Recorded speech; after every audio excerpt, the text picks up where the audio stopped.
Hello and welcome to the Legends of Runeterra 4.11 patch breakdown. To start this patch breakdown, first we need to talk about the community spotlight released by Riot last Friday. Rusticles is a player from Americas, who unfortunately was diagnosed with ALS a few years ago, and to raise money for the Riot Social Impact Fund, Riot will be releasing an in-game event to LOR called Adnir's Adventure. For every player who completes the quest, Riot will donate $1 to a charity to raise awareness for ALS and to celebrate Rusticles. Riot also worked with Rusticles and gave him a Dev for a Day experience, where he worked with different Riot employees to design an LOR card based on himself and his family, and on Friday this card was released on their blog post. Trusty Adnir and Adnir's Aviarists will be releasing to LOR in patch 4.11 and will be the first 2 cards of 13 new cards which will be introduced in this patch. The other new cards will be Enraged Flamespitter, Chemtech Drake, Boadir of the Blackened Ice, Dune Swallower, the Kingfisher, Portia the Peculiar, Cephasa, Scourge of the Deep, Spectral Ironhound, Thousand-Clawed Deathwinder, and the Veiled Protector. Moving on to the standard balance changes. For Nerfs, the Divine Whirlwind is losing 1 damage on its Nexus damage. Cosmic Call will no longer invoke when you choose the cost reduction part of the spell. Janna's level up condition is increasing from 6 to 8 cost reduced cards. Champion Strength is increasing its cost from 8 to 9 mana. For standard buffs, Swain's level up condition is decreasing from 16 to 14 non-combat damage. Dame the Despoiler is gaining the Overwhelm keyword. Dedicant of the Challenge is gaining 1 health. Protected Broodfather is gaining 1 power and 1 health. Tryndamere is gaining 2 health on his level 1 form. War Mother's Call is reducing from 12 to 11 mana. Commander Ledros is gaining 1 power.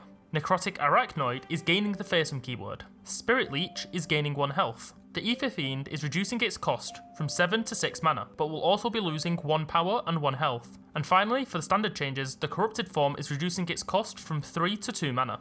For Eternal changes, there's only 1 nerf for the Eternal format. Start at Peak is increasing from 1 to 2 mana. For Eternal buffs, the Bundle Tree is reducing its cost from 4 to 3 mana. Katarina is gaining 1 power, returning to her 3/2 stat line. Preservationist is reducing its cost from 5 to 4 mana. Desert's Wrath is reducing its cost from 4 to 3 mana. Spirit Portal is also reducing its cost from 4 to 3 mana. They Who Endure is reducing its cost from 7 to 6 mana. Frenzied Skitterer is gaining 1 health. Tornado Warrior is changing from a 2 mana 2/2 to a 1 mana 1/1. For patch adjustments, concurrent timelines will now grant followers in hand. When you play me, pick 1 of 3 followers with the same cost, then transform me into it. Overgrown Snapvine is changing from a summon to a play trigger, as it was interfering with future card design. To buff the Snapvines, they will be reducing the cost from 7 to 6 mana, and it will gain the Fearsome keyword.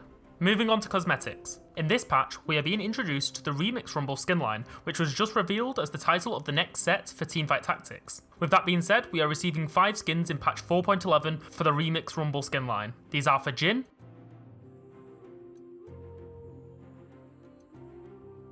Lulu,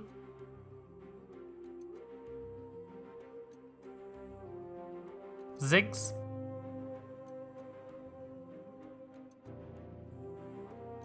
Alawi,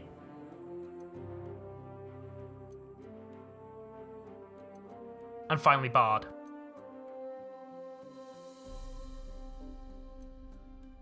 We will also be getting a bundle for Jazbar, which includes 2 new emotes. These are Ziggs Lulu Fusion and Sad Violin Jhin. For competitive news, we now only have 2 more Runeterra Opens before the 2023 World Championships. The Eternal Runeterra Open will take place on November 18th and 19th, with the Last Chance Qualifier taking place on November 25th and November 26th.